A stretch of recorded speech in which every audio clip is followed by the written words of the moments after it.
Hello students, this is the fourth chapter of your geography book, that is air. Before starting the chapter, let me tell you what is atmosphere. Students, in the first chapter you have read about the components of environment, in which you read about the natural environments. There are four types of natural environment, that are hydrosphere, atmosphere, lithosphere and biosphere. So there you read the atmosphere. So what is the atmosphere? The blanket of air surrounding the earth is known as the atmosphere. As you know, all living beings depend on the atmosphere for their survival. Atmosphere provides us the air that we breathe. It protects us from the harmful effects of the sun rays.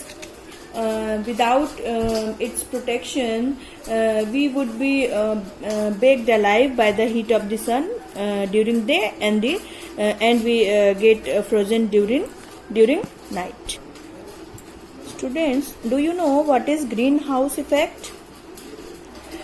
Carbon dioxide in the atmosphere traps the heat radiated from the earth, creating a great greenhouse effect.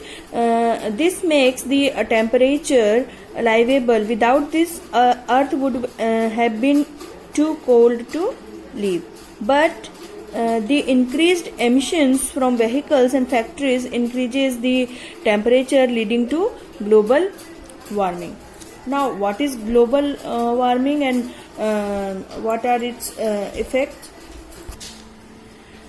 When the heat retained through greenhouse gas increases the temperature of the earth, it causes global warming. The plants maintain the balance of gases. However, this balance is upset by burning fuels such as coal, petroleum oil and large-scale deforestation. This rise in temperature causes the snow in coldest parts to melt. As a result, the sea level rises, causing floods in the coastal areas.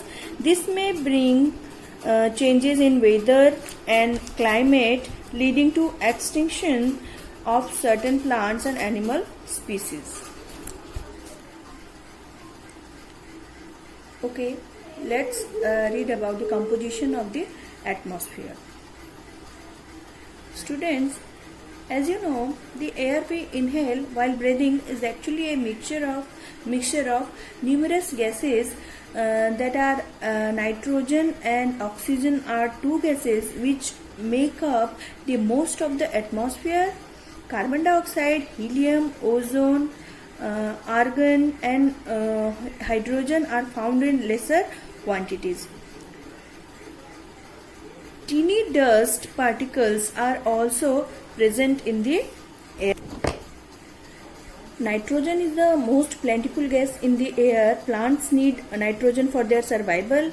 They cannot take nitrogen directly from the air. Bacteria in the soil or the roots fix nitrogen by changing its form so that plants can use it. Oxygen is the second most plentiful gas in the atmosphere. Humans and animals use it for breathing. Green plants produce oxygen through photosynthesis, and thus oxygen balance is maintained in air. This gets disturbed if we cut trees.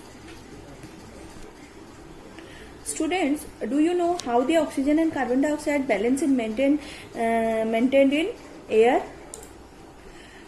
So green plants use carbon dioxide to make their food and during this process release oxygen. Humans and animals release carbon dioxide and take oxygen from air. The amount of carbon dioxide released by them is equal to amount used by plants to make their food.